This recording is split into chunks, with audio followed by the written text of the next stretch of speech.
সুপ্রিয় দর্শক শ্রোতাবৃন্দ, আসসালামু আলাইকুম ওয়া রাহমাতুল্লাহি ওয়া বারাকাতুহু। আমাদের চলমান যে আলোচনাটি রয়েছে তার বিষয় হলো রাসূল সাল্লাল্লাহু আলাইহি ওয়াসাল্লাম দুনিয়াতে প্রেরণের উদ্দেশ্য এবং তার সঠিক অনুসরণ বোঝার মাপকাঠি। আমরা কমন সেন্স কোরআন এবং হাদিসের মাধ্যমে জানতে পেরেছিলাম যে রাসূল সাল্লাল্লাহু আলাইহি ওয়াসাল্লামকে প্রেরণের উদ্দেশ্য হলো যে উদ্দেশ্যে আল্লাহ তাআলা মানুষ সৃষ্টি করেছেন সেই উদ্দেশ্য দুনিয়ার বুকে বাস্তবায়ন করে মানুষকে দেখিয়ে দেওয়া, যাতে তার বর্তমানে কিয়ামত পর্যন্ত পৃথিবীতে যত মানুষ আসবে তার দেখানো ওই পথ অনুসরণ করে মানুষ সৃষ্টির উদ্দেশ্য বাস্তবায়ন করে দুনিয়া এবং আখিরাতে সফল হতে পারে। আর এই মানুষ সৃষ্টি বাস্তবায়নের উপায় হলো, পদ্ধতি হলো বা একমাত্র উপায় হলো ইসলামকে বিজয়ী শক্তি হিসেবে সমাজে প্রতিষ্ঠিত করা। তাই চূড়ান্তভাবে আমরা জেনেছিলাম যে রাসূল সাল্লাল্লাহু আলাইহি ওয়াসাল্লামকে দুনিয়াতে প্রেরণের উদ্দেশ্য হলো ইসলামকে বিজয়ী শক্তি হিসেবে সমাজে বা দেশে প্রতিষ্ঠিত করা তথা ইসলামী শাসন কায়েম করা, অর্থাৎ কোরআনকে রাষ্ট্র ক্ষমতায় প্রতিষ্ঠিত করা। তো আজকে আমরা রাসূল সাল্লাল্লাহু আলাইহি ওয়াসাল্লামের হিজরত থেকে কি শিক্ষা রয়েছে সেটি আমরা জানার চেষ্টা করব। হিজরত হলো মুহাম্মদ সাল্লাল্লাহু আলাইহি ওয়াসাল্লামের নবুয়তি জীবনে অত্যন্ত গুরুত্বপূর্ণ একটি ঘটনা। আল্লাহ ইচ্ছা করলে রাসূল সাল্লাল্লাহু আলাইহি ওয়াসাল্লামকে সারা জীবন মক্কায় থেকে ইসলাম প্রচারের জন্য আদেশ করতে পারতেন। তাহলে এখন আমাদের মনে প্রশ্ন আসা খুব স্বাভাবিক, তাহলে তিনি কেন তার সহায় সম্পত্তি বা আত্মীয় স্বজনকে সেই মক্কায় রেখে কেন মদিনায় হিজরত করতে পারলেন? এই বিষয়টা আমাদের জানা খুব জরুরি। মূলত এই কঠিন নির্দেশের মধ্যে দিয়ে আল্লাহ তাআলা রাসূল সাল্লাল্লাহু আলাইহি ওয়াসাল্লামের মাধ্যমে মুসলিমকে কিছু গুরুত্বপূর্ণ শিক্ষা দিতে চেয়েছেন। আর সেই শিক্ষাগুলো বা সেই শিক্ষাটি বা যে শিক্ষাটি আল্লাহ দিতে চেয়েছেন সেই শিক্ষাটি মুসলিমরা সময়ের পরিক্রমায় সেটি ভুলে গিয়েছে। আর সেটি আমরা বুঝতে পারি মুসলিমদের জীবন পরিচালনার ধরন দেখে, অর্থাৎ ইসলাম পালনের ধরন দেখে আমরা বুঝতে পারি। আর মুসলিমদের যে অধঃপতনের যে যতগুলো কারণ রয়েছে এটিও তার একটি কারণ। তো আল্লাহ তাআলা হিজরতের ঘটনার মাধ্যমে যে শিক্ষা দিতে চেয়েছেন, মূলত দুটি শিক্ষা দিতে চেয়েছেন। তার একটি হলো ইসলামকে বিজয়ী করতে হবে তার তৈরি প্রোগ্রাম বা প্রাকৃতিক আইন বা বিধিবিধান অনুযায়ী। আর সেই প্রোগ্রামের একটি বিষয় বা অনুঘটক হলো কোনো একটি এলাকায় বা দেশে বা দেশের জনগণ যদি কোনো আদর্শের সক্রিয় বিরোধী হয় তবে সেখানে সে আদর্শ বিজয়ী হতে পারবে না। রাসূল সাল্লাল্লাহু আলাইহি ওয়াসাল্লামের সময় মক্কার অধিকাংশ জনগণ ছিল ইসলামের সক্রিয় বিরোধী, কিন্তু মদিনার অধিকাংশ লোক ছিল ইসলামের পক্ষে অথবা নিষ্ক্রিয় বিরোধী। তাই আল্লাহ তাআলা রাসূল সাল্লাল্লাহু আলাইহি ওয়াসাল্লামকে তার জন্মভূমি মক্কা ছেড়ে মদিনায় গিয়ে কাজ করার নির্দেশ দিয়েছেন। আল্লাহ ইচ্ছা করলে তার নিজের ক্ষমতা বলে রাসূল সাল্লাল্লাহু আলাইহি ওয়াসাল্লামকে বিজয়ী করে মক্কাতে শাসন ক্ষমতা তার হাতে তুলে দিতে পারতেন, কিন্তু আল্লাহ তাআলা সেটি করেননি।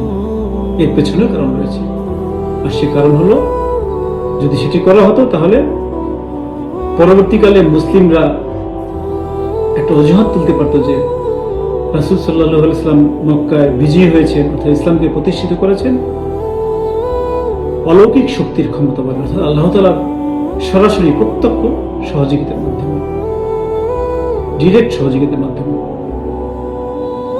তাই যেহেতু রাসূল সাল্লাল্লাহু আলাইহি ওয়াসাল্লামকে আল্লাহ তাআলা সরাসরি সহযোগিতা করেছেন তাই তিনি সেটি বাস্তবায়ন করতে পেরেছেন, কিন্তু আমরা যেহেতু দুর্বল, আমরা মানুষ, সাধারণ মানুষ, আমাদের পক্ষে সেটি সম্ভব নয়। তাই আমাদের নির্ঝঞ্ঝাটে যতটুকু পারা যায় ততটুকু ইসলাম পালন করলে চলবে। ঠিক এমন একটি ধারণা তৈরি হতো বা এরকম যুক্তি দেখাতে পারত সারা বিশ্বের মানুষ, মুসলমান।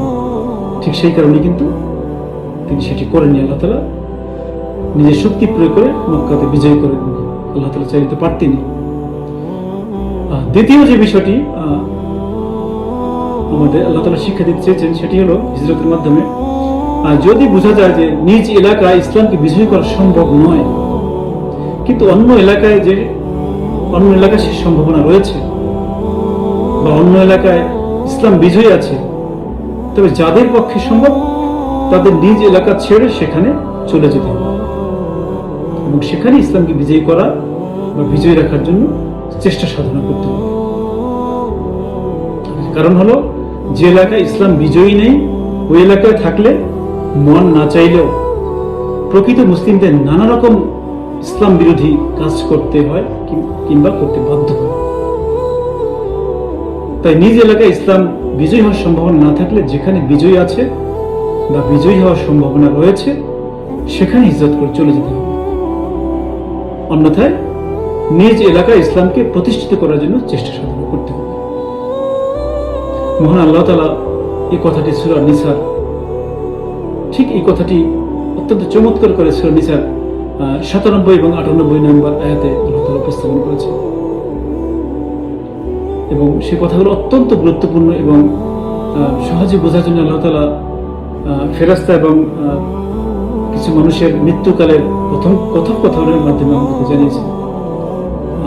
সে আয়াত দুটি হলো, বিসমিল্লাহির রহমানির রহিম, ইন্নাল্লাযীনা তাওয়াফাহুমুল মালাঈকাতু যালিমি আনফুসিহিম ক্বালু ফীমা কুনতুম ক্বালু কুন্না মুস্তাদআফিনা ফিল আরদ ক্বালু আলাম তাকুন আরদুল্লাহি ওয়াসি'আতান ফাতুহাজিরু ফীহা ফাউলাইকা মিন জাহান্নাম ওয়া সাআত মাসীরু إلا المستضعفين من الرجال والنساء والولدان لا يستطيعون حيلة ولا يهتدون سبيلا। অর্থাৎ নিশ্চয়ই নিজেদের মনের উপর জুলুমকারীদের প্রাণ হরণকারী ফেরেশতাগণ বলে, তোমরা কি অবস্থা ছিলে? তারা বলে, পৃথিবীতে আমরা অসহায় অবস্থায় ছিলাম। তারা অর্থাৎ ফেরেশতারা বলে, আল্লাহর পৃথিবী কি প্রশস্ত ছিল না যেখানে তোমরা হিজরত করতে পারতে? তাদের আবাসস্থল হলো জাহান্নাম। অর্থাৎ কতই না মন্দ আবাস। তবে যেসব প্রকৃত অসহায় পুরুষ, নারী ও শিশু হিজরতের জন্য কোনো উপায় খুঁজে পায় না এবং কোনো পথও পায় না, তাদের কথা ভিন্ন।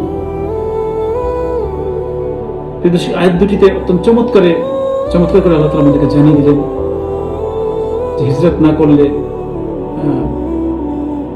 কি হবে। যদি একটি মুসলমান যদি কেউ অনইসলামিক ইসলাম বিরোধী সমাজে বসবাস করে এবং সেখানে থেকে বাধ্য হয়ে যদি অন্যায় কাজ করে, কুরআনের আদেশ নিষেধ অমান্য করে, সে কথাটি এই আয়াতের মধ্যে বললেন। আবার কারা সেই শাস্তি পাবে না সে কথা আল্লাহ তাআলা এখানে বললেন।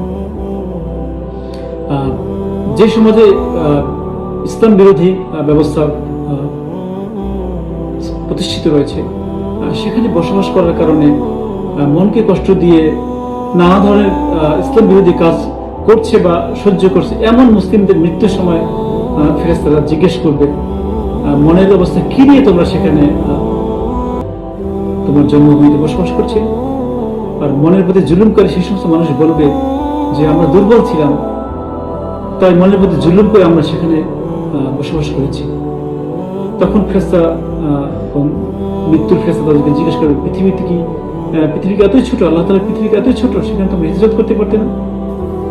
তারপরে বললেন যে এই ধরনের মানুষের জন্য রয়েছে জাহান্নাম এবং সেই জাহান্নামের জায়গা অত্যন্ত ভয়ঙ্কর, নিষ্ঠুর এবং খুবই খারাপ জায়গা সেই জায়গাটি। তারপরে আল্লাহ তাআলা পরের আয়াতে যে বলে দিলেন যে তবে ওই ধরনের লোক যারা ওখানে অনইসলামিক সমাজে বা ইসলাম বিরোধী সমাজে বসবাস করেছে, কিন্তু তারপরও সেই সমস্ত লোকের জন্য শাস্তি প্রযোজ্য হবে না যে সমস্ত লোক সেখানে বাধ্য হয়ে যারা ছিল, একান্ত বাধ্য হয়ে, কোনোভাবেই তাদের শক্তি ছিল না, সামর্থ্য ছিল না, বা কোনোভাবে সেখান থেকে তাদের স্থানান্তর করে অন্য কোথাও যাওয়ার সুযোগ ছিল না, ঠিক তাদেরকে কিন্তু আল্লাহ তাআলা বলছে তাদেরকে ছাড় দিবেন এবং সেখানে তারা থাকলেও, সেখানে তারা মনের ইচ্ছার বিরুদ্ধে তারা অন্যায় করলেও আল্লাহ তাআলা সে বিষয়টিকে তাদেরকে আল্লাহ তাআলা ছাড় দিবে, সে কথাটি কিন্তু জানিয়ে দেবেন। তো দেখুন কি স্পষ্ট কুরআনের কথা। তাহলে দেখুন এই স্পষ্ট কথাটি কিন্তু রাসূল সাল্লাল্লাহু আলাইহি ওয়াসাল্লাম কিন্তু বাস্তবায়ন করে দেখিয়েছেন, যেটি কুরআনে বলা হলো এবং রাসূল সাল্লাল্লাহু আলাইহি ওয়াসাল্লাম সেটি কিন্তু অক্ষরে অক্ষরে বাস্তবায়ন করে আমাদেরকে দেখিয়ে দিয়েছেন। তাহলে আজকে অধিকাংশ মুসলিম ইসলাম বিরোধী সমাজে বা নামধারী মুসলিম সমাজে বসবাস করে ওই সমাজ ঠিক যতটুকু কোনো ইসলামী অনুশাসন বা বিধিবিধান পালন করার অনুমতি দিচ্ছে ঠিক ততটুকুই পালন করে কিন্তু সে সমস্ত মুসলিমরা খুশি থাকছে। আর এভাবে তারা ভাবছে এভাবে তারা ইসলাম পালন করলে পরকালে তারা শান্তিতে থাকতে পারবে। দেখুন, তারা কিন্তু এই যে কোরআনের দুটি আয়াত আপনাদের সামনে বললাম, এই আয়াত দুটি কিন্তু সম্পূর্ণ বিপরীত কাজ করছে। কিন্তু খুশি মানে সেখানে বসবাস করছে এবং ইসলাম বিরোধী সমাজে চলছে এবং ইসলাম বিরোধী কাজও তারা করে যাচ্ছে। দর্শক, তাহলে হিজরত থেকে আমাদের আল্লাহ তাআলা যে শিক্ষাটি দিতে চেয়েছেন সেটি আপনাদের সামনে উপস্থাপন করলাম। নিশ্চয়ই আপনারা অনুধাবন করেছেন আশা করি। আমি পরের সেশনে ইনশাআল্লাহ আলোচনা করব যে মুহাম্মদ সাল্লাল্লাহু আলাইহি সাল্লামকে সঠিক অনুসরণ বুঝার মাপকাঠি, অর্থাৎ তাকে আমরা কি সঠিকভাবে অনুসরণ করছি নাকি ভুলভাবে অনুসরণ করছি সেটি বুঝার মাপকাঠি কি, সেই বিষয়টি আমি ইনশাআল্লাহ আপনাদের সামনে পরবর্তী ভিডিওতে আলোচনা করার চেষ্টা করব। ততক্ষণ আপনারা ভালো থাকুন। ফি আমানিল্লাহ। আসসালামু আলাইকুম ওয়া রাহমাতুল্লাহি ওয়া বারাকাতুহু।